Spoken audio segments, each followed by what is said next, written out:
¿Qué tal? Buenas noches, ¿cómo están? ¿Cómo estás, Ricardo? Muy bien, empezando la semana justamente con noticias de todo tipo el día de hoy. Así es, hoy día vamos a tener un día interesante, vamos a hablar de seguridad ciudadana. Va a estar con nosotros un representante de la Cámara de Comercio de Lima. Sí, porque ellos tienen algunas propuestas, ¿no? ¿Cuál es la perspectiva, sobre todo para los empresarios también, frente a lo que ya se rechazó en el Congreso? Esta propuesta para una policía especial. Exactamente, y después vamos a hablar con un gremio muy importante, es la Cámara de Comercio Americana, AmCham. Vamos a estar con su presidente. Claro, y ellos nos van a hacer un balance también de lo que ha significado la presencia de la presidenta Boluarte en la cumbre APEC. Exactamente. Y para cerrar, vamos a hablar del CADE ejecutivo que ya está muy pronto a desarrollarse en el Cusco. En Urubamba específicamente, y vamos a estar justamente con el anfitrión, con Jesús Dongo, fundador de Vida Huasi, porque en ese recinto se va a desarrollar el encuentro empresarial. Así es, después de mucho tiempo van a volver ahí. Así que no se vayan, acompáñanos en esta hora en Diálogo Abierto.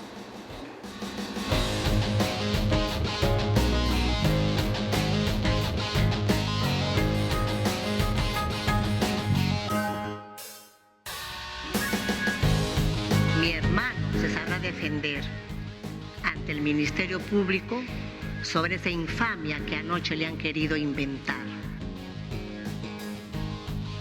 Confirmar la renuncia de la señora ministra de Relaciones Exteriores, embajadora Ana Cecilia Gervasi. Ella presentó su carta de renuncia el día de hoy. Defendió a la democracia en el Perú y a nuestro Estado de Derecho en todos los foros internacionales como consta la población. Y el día de hoy pasa a otra etapa en su vida profesional. La censura no me preocupa. Te lo digo de corazón, no me preocupa la censura. Lo que me preocupa es el país. El pueblo necesita justicia, necesita seguridad. Hemos presentado un proyecto de ley al Congreso de la República para tener más policías en las calles. Muy bien, vamos a empezar entonces Diálogo Abierto y hablaremos de seguridad ciudadana, Ricardo. Sí, a propósito, esta noche, hace solo un par de horas, la Comisión de Defensa envió al archivo la propuesta del Ejecutivo para una policía especial justamente que luche contra la delincuencia. Que además es una propuesta que se ha estado persiguiendo durante varios meses. Además, la presidenta lo anunció en su discurso de 28 de julio, pero bueno, parece que ha quedado ahí. Vamos a ver cuál es la óptica desde los gremios empresariales. Así es, y está con nosotros el señor Giovanni Coneta. Él es el líder para los temas de seguridad ciudadana de la Cámara de Comercio de Lima, así que vamos a hablar con él al respecto. Sí, ¿cómo está? Muy buenas noches. Buenas noches, gracias por la invitación. Usted en una entrevista decía hace poco de que es importante darle la percepción de seguridad a la gente y que esto tiene que reflejarse. ¿En qué acciones tendría que tomar el gobierno luego, por ejemplo, que esta noche no prosperó la posibilidad de contar con una policía que se encargue de la seguridad y el orden? Bueno, antes que nada, déjenme decir que es lamentable que haya sido mandado al archivo el proyecto de ley. Creo que no se ha entendido la real dimensión de lo que se quería hacer. Ya es una práctica en otros países el contar con una policía de este tipo. No era una idea original, sino que se han tomado ejemplos de otras realidades, tanto en países de América Latina como en Europa, buscando acercar al policía a la ciudadanía. Como existía antiguamente el policía de barrio, cuando la ciudad era más pequeña y no se requería tanto policía y la ciudad era un poco más tranquila, existía policía de barrio, ese que todos conocían, caminaba siempre por la zona e interactuaba y era el nexo entre la población y la institución para llevar requerimientos, para apoyar, para una serie de situaciones. La seguridad ciudadana es un tema muy complejo. Es un tema muy complejo que muchas veces se aborda desde una perspectiva muy simplista. Los problemas de seguridad ciudadana no se arreglan de la noche a la mañana, eso hay que tenerlo claro. Exigirle a cualquier autoridad, sea el actual comandante general, sea el actual ministro, cualquier ministro que pueda venir después que solucione un problema de la noche a la mañana, es complejo. Es complejo porque para solucionar un problema tienen que darse una serie de factores. Uno de ellos es tener los recursos necesarios para poder abordar el problema y resolverlo. Si no tienes recursos, tienes una pata coja de la mesa y no vas a poder realizar las acciones que necesitas. La percepción de seguridad es importante y la percepción en cierta medida se forma a raíz de la información que recibe el ciudadano. Si un ciudadano no es informado adecuadamente de las acciones que se están haciendo, si no se muestran resultados, si no hay una buena campaña de difusión, la percepción no es la mejor.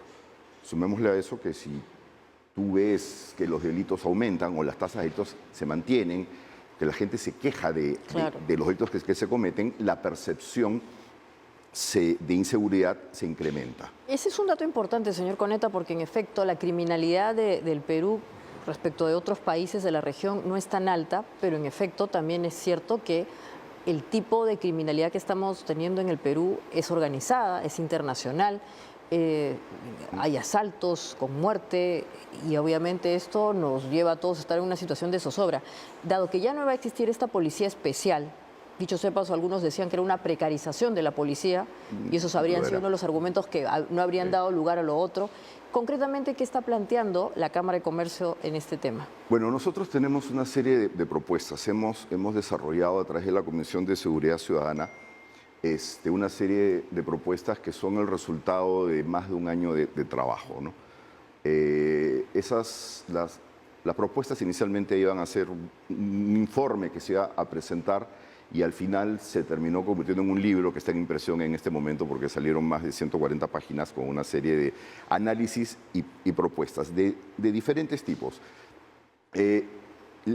La idea principal es que debemos entender que la seguridad ciudadana es tarea de todos. Aunque es una frase que se ha usado muchas veces, es la verdad, porque de nada sirve que una persona reclame mejoras en los niveles de seguridad y cuando la autoridad le pide que denuncie, no denuncia. Entonces, ¿cómo puedo yo atacar un delito si tú no me ayudas a identificar quién lo comete? ¿Tienes miedo? El miedo es normal. La persona que vea que no tiene miedo miente.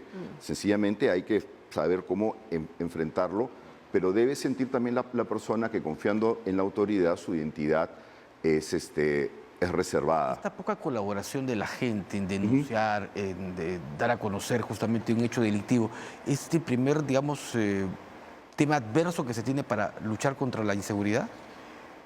Si uno no denuncia, no hay digamos, más transparencia en cuanto al número de delitos, zonas en donde se producen más delitos, de modo que se pueda actuar.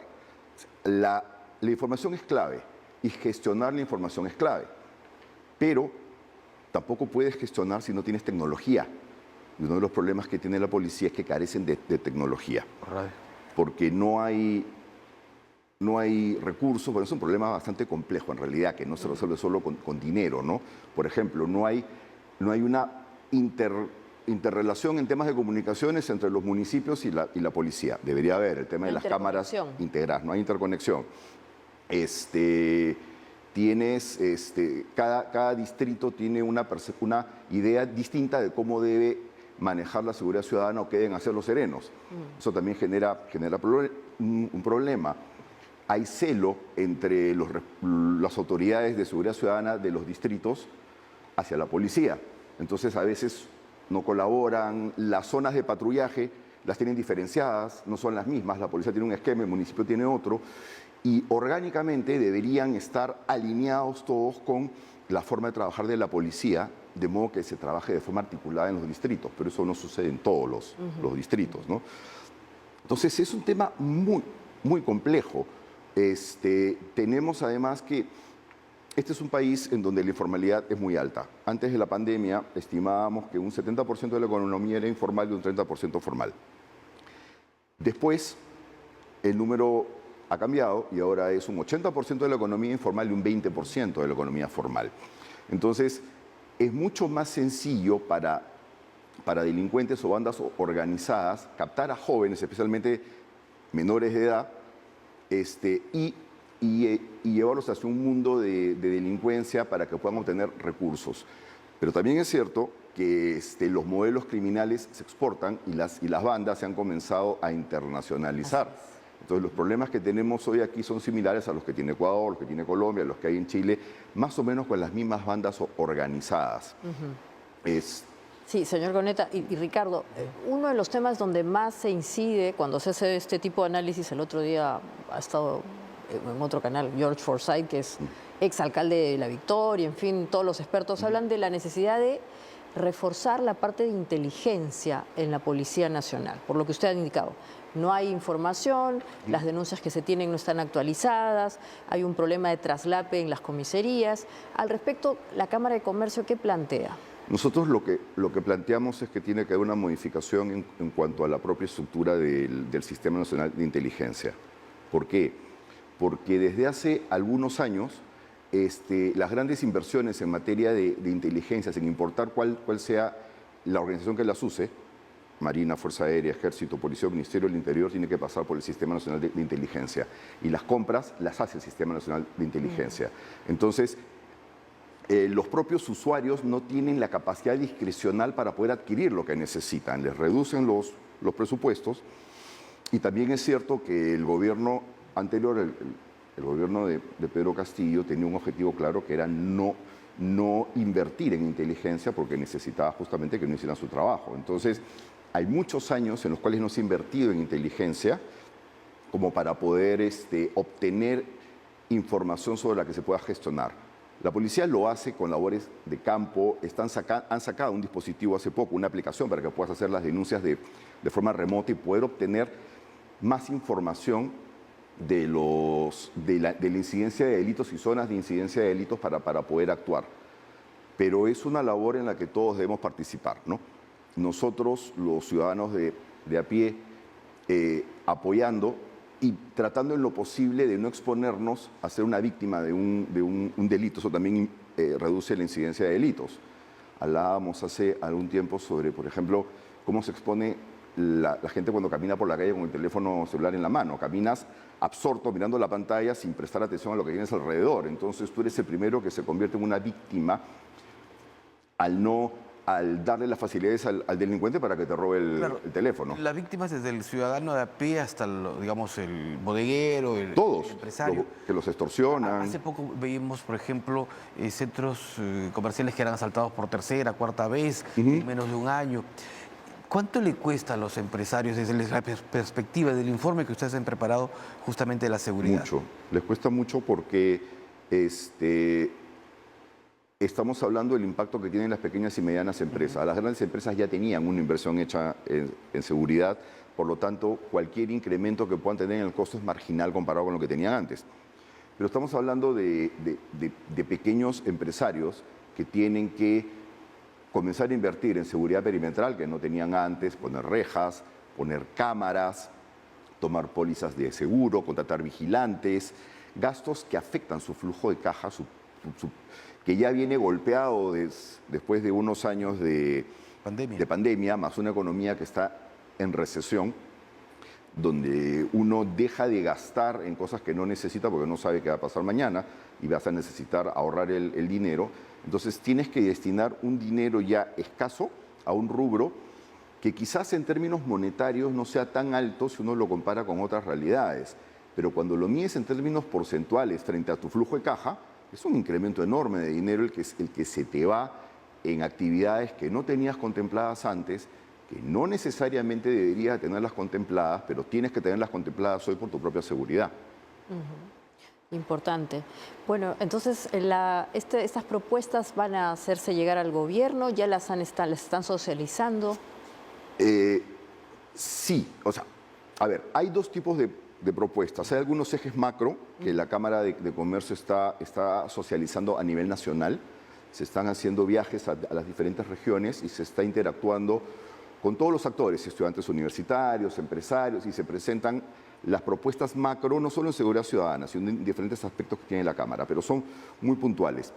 Pero estas que hemos elaborado en la comisión van a presentarse, apenas salga el libro de imprenta, vamos a hacer una conferencia de prensa, lo vamos a presentar de manera formal, vamos a exponer resumidamente cuáles son las políticas y vamos a entregar esos libros. Esos libros no se van a vender, los vamos a regalar a las instituciones, a políticos, a universidades, a colegios, a periodistas, para que puedan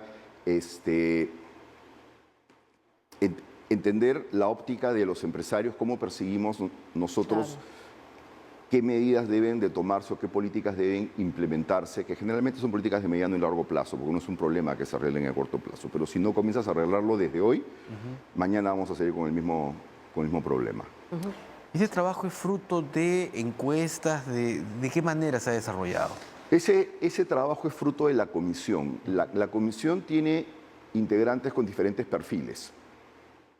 Y lo que hemos hecho es elaborar nosotros mismos el documento de trabajo. Ha sido revisado por especialistas, ha sido corregido, mejorado, hemos tomado experiencias de otras realidades. Todo está claramente documentado. Cuando hablamos de experiencias de otras realidades, usamos los ejemplos de políticas que se implementaron en otros países y el resultado que se obtuvo, ¿no? Y al final el libro concluye con una serie de recomendaciones. El análisis de toda la información hecha, una serie de recomendaciones que se plantean a las autoridades para que sean consideradas, ¿no? Porque al final se tiene que tener una política de seguridad nacional que trascienda a los gobiernos de turno.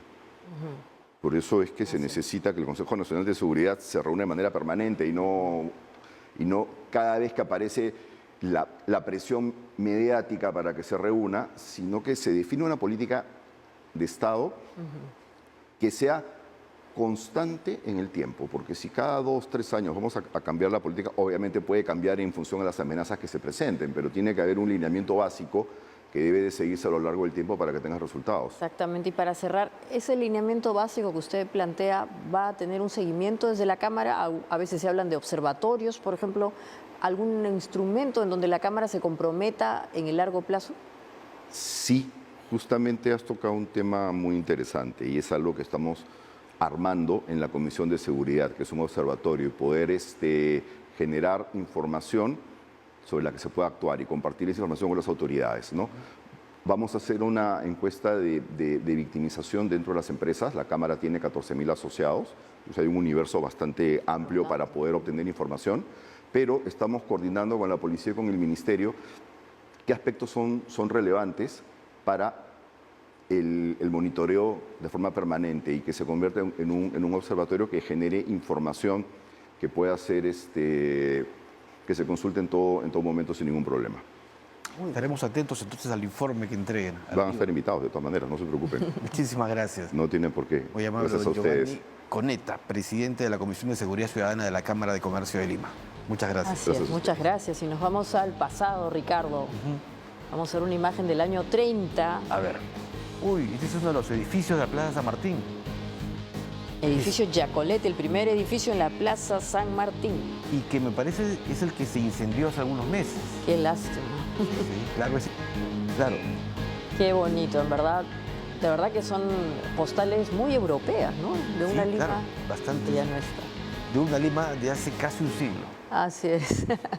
Bueno, y al volver vamos a hablar justamente de lo que habíamos anunciado, la Cámara de Comercio Americana, AmCham, va a hablarnos de la coyuntura, pero también sobre temas vinculados a la presencia del Perú en APEP.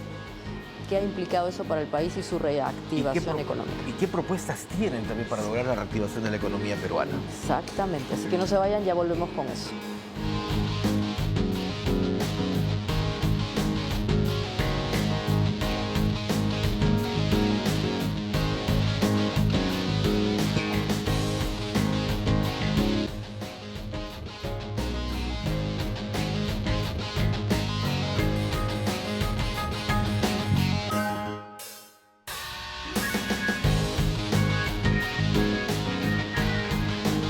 Volvemos a Diálogo Abierto ahora para seguir hablando sobre temas económicos y sobre todo los encuentros que ha tenido la presidenta Boluarte en los Estados Unidos. Así es, Ricardo. Ahora vamos a conversar con Aldo de Filippi. Él es el director ejecutivo de la Cámara de Comercio Americana.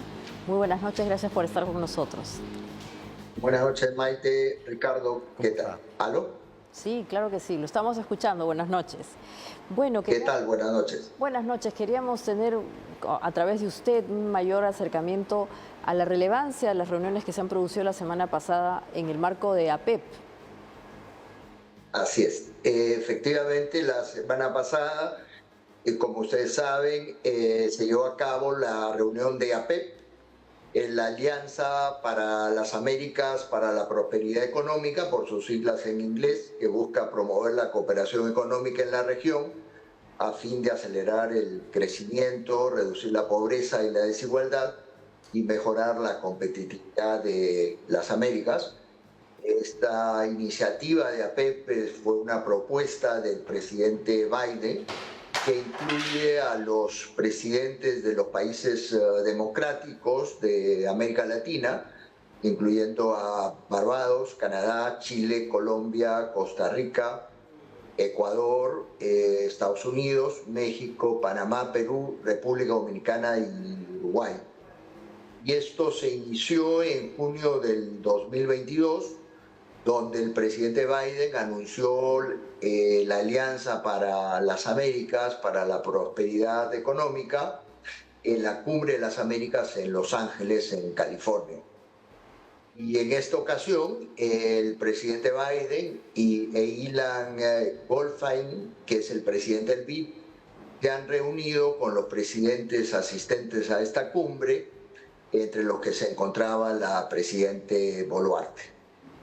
Estos han sido reuniones muy importantes y trascendentes. ¿Cuánto va a lograr justamente dinamizar la economía y sobre todo garantizar la presencia de nuevas inversiones en nuestro país? A ver, mire, en este momento cuantificar el monto no es posible, o sea, recién se ha hecho esta reunión. Lo que creo que es importante es que la reunión tuvo dos partes y eso es lo que hay que resaltar. La primera parte fue una reunión con el sector privado, una reunión en la cual nosotros como Cámara de Comercio Americana, nuestra oficina en Washington y por supuesto los empresarios norteamericanos se reunieron con la Presidente, el Ministro de Economía y la Canciller con la finalidad de conversar con la Presidente. Ella invitó a los empresarios a invertir en el Perú. Nos habló de que, bueno, yo soy peruano, conozco muy bien el Perú, vivo en el Perú, pero ella habló a los CEOs de las principales empresas en el sentido de que la economía peruana es una economía bastante estable, una de las más estables de la región. Indicó de que a pesar de las dificultades que atraviesa la economía internacional y de los problemas que se han tenido a través de los últimos años por los diferentes gobiernos y los temas de corrupción que ha habido, la economía peruana sigue siendo atractiva para las inversiones y que invitaba pues a que invirtiera en el Perú, ya que el país es un país que tiene recursos muy atractivos para poder invertir. En ese sentido, habían CEOs o empresarios de Cormac Moran, que es la empresa propietaria de Cerro Verde, Citibank, Amazon, Walmart, Rockwell, UPS, los laboratorios Merck, tecnológicas como Millicom, Google, que yo recuerde también a PepsiCo, Procter & Gamble, Kimberly-Clark, en fin, era un número grande de empresas americanas que escucharon con mucha atención la propuesta de la Presidente. Las empresas manifestaron su interés en invertir y su deseo de apoyar al Perú.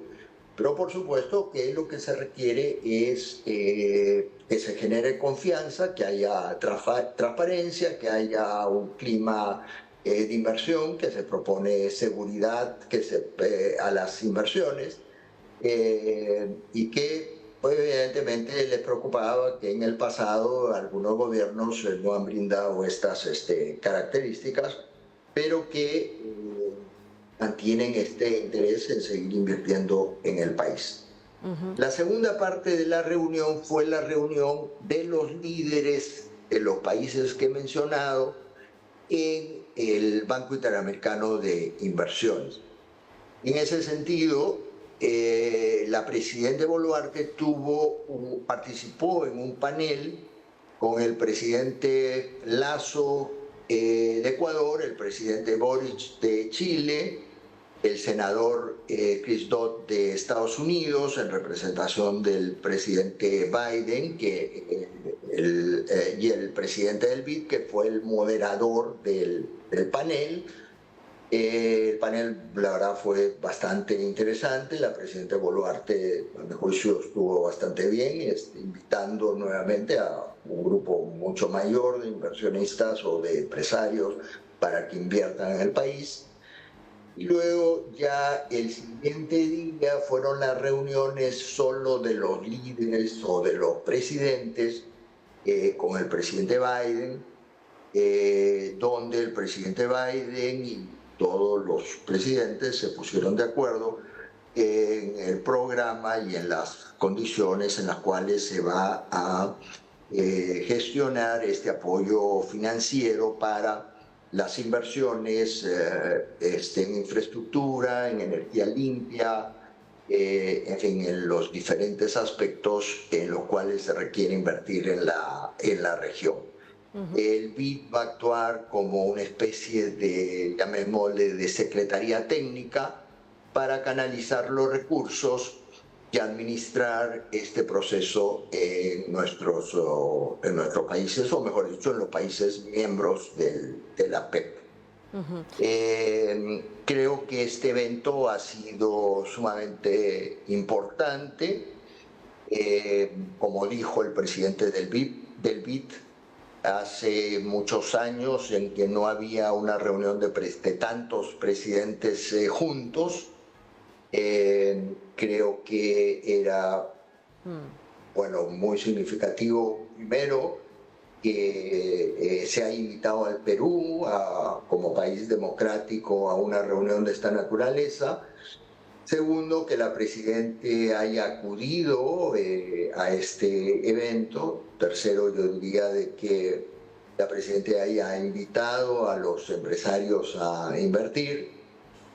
Y cuarto, yo diría que los empresarios hayan indicado que tienen un deseo de apoyar al Perú, pero que evidentemente necesitan que haya transparencia, Estado de Derecho y seguridad que genere confianza, ¿no? Claro, señor De Filippi, estas reuniones y obviamente este tipo de encuentros son comunes, obviamente, entre mandatarios, entre empresas y obviamente instituciones como la Cámara de Comercio son una suerte de mediadores. ¿Qué es lo que era particularmente distinto en esta reunión que justamente generó tanta expectativa? Podría haber sido la reunión con el señor Biden, que finalmente no fue tal como se estableció. Podría haber sido el tema de la recesión económica que se está viviendo en el país. ¿Qué es lo que particularmente tendríamos que destacar, más allá de lo que nos ha comentado, que es típico, ¿no? Las empresas que quieren venir al país, pero quieren seguridad, y obviamente estas consideraciones que son propias de cualquier negociación comercial? ¿Qué es lo que es característico y que obviamente también es lo que la gente, desde la opinión pública, tendría que resaltar? Este esfuerzo de haber ido hasta allá, el hecho de que la presidenta se haya reunido con estas empresas y obviamente también el asunto vinculado al propio presidente Biden. Solamente para cerrar, la última vez que un presidente peruano se reunió con un presidente norteamericano fue con el señor Kuczynski. ¿Eso podría ser algo interesante de destacar? A ver, mire, primero yo diría de que obviamente son comunes y es lógico que los presidentes, aunque no ha sido muy común últimamente en el Perú, pero que los presidentes se reúnan con empresarios importantes, con empresarios extranjeros, es natural, pero aquí en este caso eran numerosos presidentes que se reunían entre ellos. Entonces, de ahí la importancia de que se haya atendido una reunión de esta naturaleza. En segundo lugar, la presencia del presidente Biden con un grupo de presidentes democráticos. Creo que ese es un segundo punto, como lo mencionaba. En tercer lugar, el interés manifestado por los Estados Unidos a través del BID de fomentar una alianza con países democráticos del hemisferio para apoyarlos en el desarrollo de su infraestructura. Entonces, creo que ese es un tercer tema, como mencionaba, que vale la pena destacar. Y creo yo que hay una serie de signos que valen la pena mencionar. El hecho de que la Presidente tuviera lo que se llama un pull aside con el presidente Biden, y que el presidente Biden le sostuviera la mano y la condujera, es una señal importante, porque en diplomacia ese tipo de gestos significan mucho, y creo de que es una señal que no hay que dejar pasar por alto. Por otro lado, el subsecretario Nichols llamó ayer o antes de ayer a un programa de radio a explicar las razones por las cuales se habían reunido y había ido la presidenta. O sea, creo que hay varios gestos que demuestran el interés que le ha puesto Estados Unidos a su relación con el Perú. Y en resumidas cuentas, me parece que la reunión ha sido bastante provechosa para el Perú. Ahora, ambas partes, por supuesto, el gobierno peruano tiene que poner de su parte, y evidentemente hay que atraer las inversiones para que se concreten, ¿no? Claro, justamente esa segunda parte es la más, digamos, también resaltante, porque lo que se busca es concretar inversiones. Por lo general, en este tipo de encuentros, ¿en qué tiempo se tienen resultados, señor De Filippi? Mire, eso depende de cada empresa. O sea, las empresas no es que decidan de la noche a la mañana invertir. Hay que tener proyectos, evaluar los proyectos y, por supuesto, que se den las condiciones para poder hacer las inversiones. Recuerde que estamos hablando de empresas muy grandes que, por lo tanto, se interesan en proyectos de gran envergadura y que además tienen otras oportunidades de inversión en otros países. Por lo tanto, para que se interesen en el Perú, las condiciones para invertir tenemos que ofrecérselas, tienen que estar disponibles, tienen que hacer su cálculo de su evaluación de factibilidad, y por lo tanto eso no se hace de la noche a la mañana. Son empresas, como le digo, de importancia mundial, pero estoy convencido de que si se dan las condiciones, estas empresas van a seguir invirtiendo o van a ser nuevas empresas que van a invertir en el país. De hecho, en la reunión, Amazon fue una de las empresas que anunció un programa donde ya se podía empezar a traer productos al Perú. Uno de los laboratorios farmacéuticos le ofreció facilidades para en fin, la instalación de algunas operaciones en el país.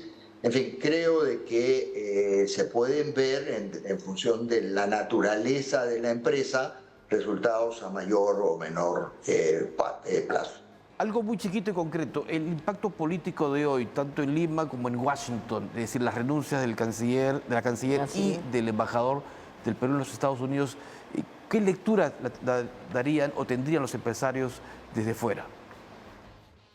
Mire, yo lamento muchísimo ambas renuncias porque he visto los esfuerzos que ambas personas han hecho para promover las inversiones en el exterior, no solo en esta ocasión, sino en ocasiones anteriores. Y precisamente el tema que veníamos conversando con ustedes hace unos momentos, una de las cosas que los empresarios aprecian más es la estabilidad. Y cuando ocurren este tipo de cosas, la gran preocupación es, oye, ¿qué pasó con las personas con las que yo conversé? Estos son signos que generan preocupación porque dicen mucho de la estabilidad del país, así que, en fin, espero que este tipo de problemas no sigan ocurriendo, ¿no? Muy bien, le queremos agradecer mucho por haber estado con nosotros, señor De Filippi, y bueno, evidentemente, como bien ha dicho usted, son gestos que hay que saber ponderar. Será hasta otra ocasión entonces. Cuando guste, encantado y muchas gracias. Muchas gracias. Hasta luego. Muy bien. Hasta luego. Nos vamos al corte, Ricardo. Sí, y volvemos con detalles de lo que va a ser el próximo CADE, que se inicia solo 7 días. Así es, en el Cusco, así que no se vayan, ya volvemos.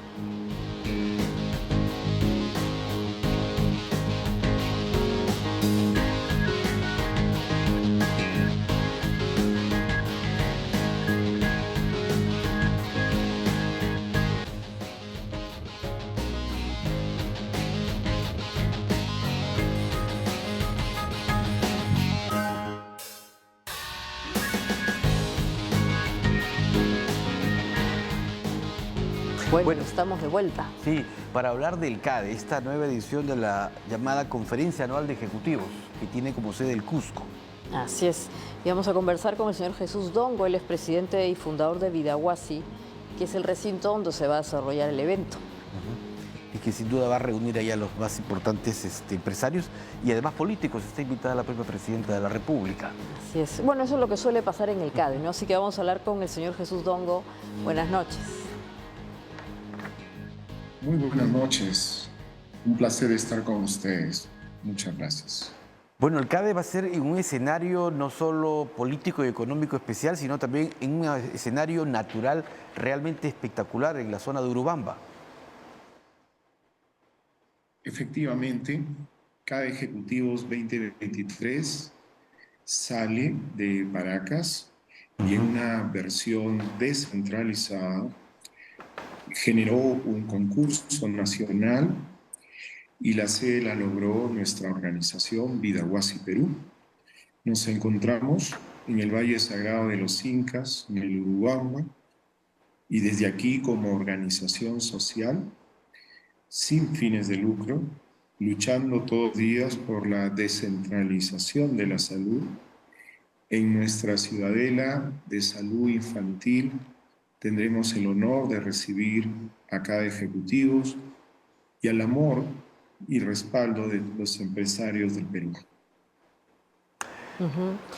La agenda va a ser básicamente económica, pero aprovechando el lugar también podrá verse la situación real de la niñez, la pobreza, la desnutrición.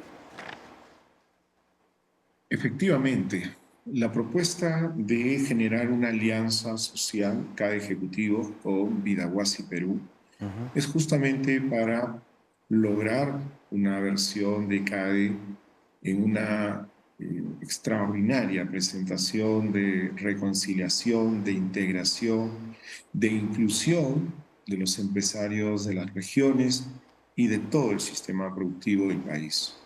Creo que la salida a los Andes y integrarse con el país desde una obra que representa el clamor social de todos los niños de nuestro país es un paso decidido para que se pueda testificar de manera directa no solo las necesidades de la región Cusco, sino también el encuentro directo de soluciones, de propuestas, de obras por inversión, con deducción de impuestos y desde todo punto de vista aglutinar esfuerzos en la ciudadela de salud infantil que lucha todos los días por representar al país en la descentralización de la salud pediátrica.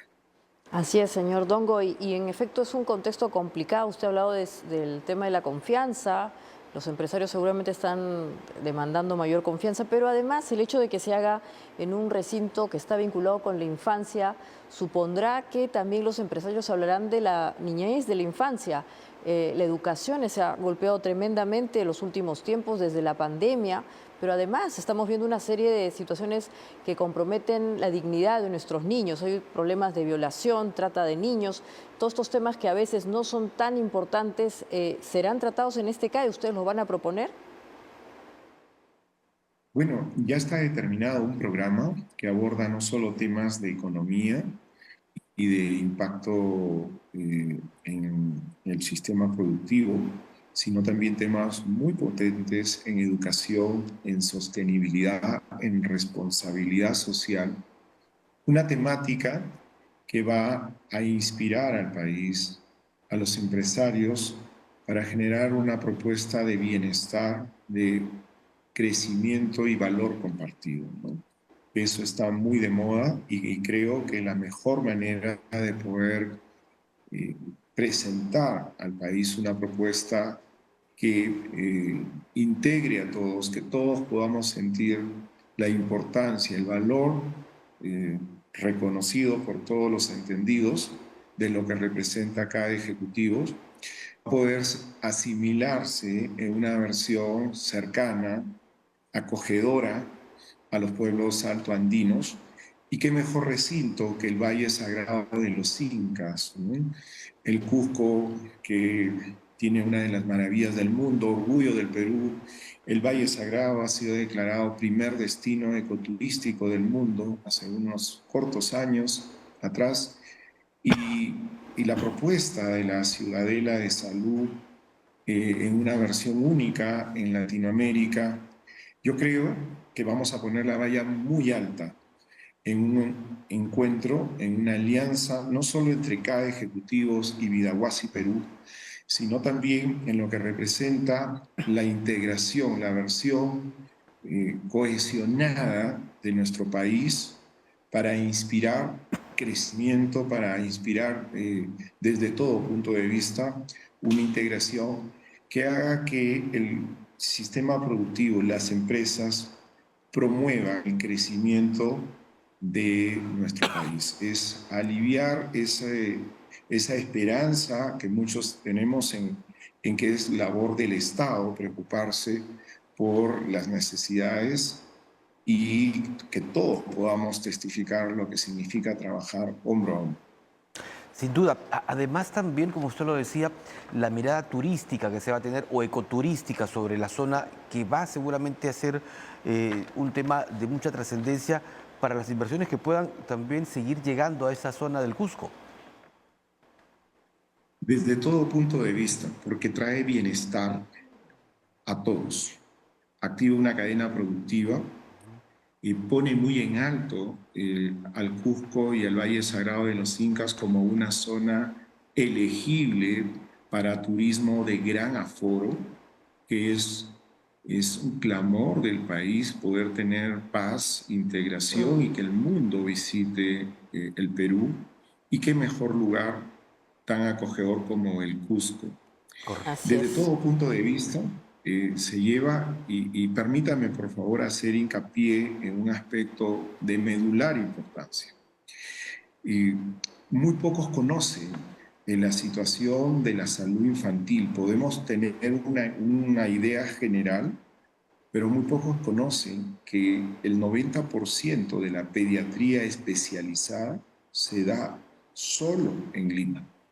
Muy bien. Y por tanto las regiones están en una situación de abandono y esa es también una de las propuestas de respaldo a las regiones y al papel que lucha Vidahuasi día a día para poder colaborar con Clamor Nacional.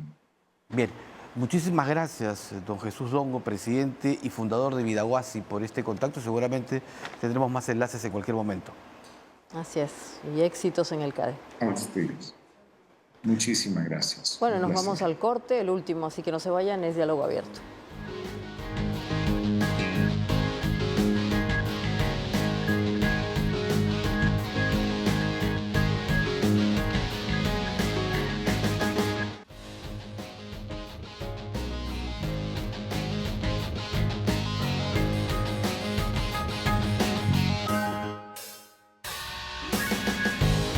Muy bien, ya no queda para mucho más. Así es. Despedimos esta edición y les agradecemos por su sintonía. Nos vemos mañana. Hasta mañana entonces. Buenas noches.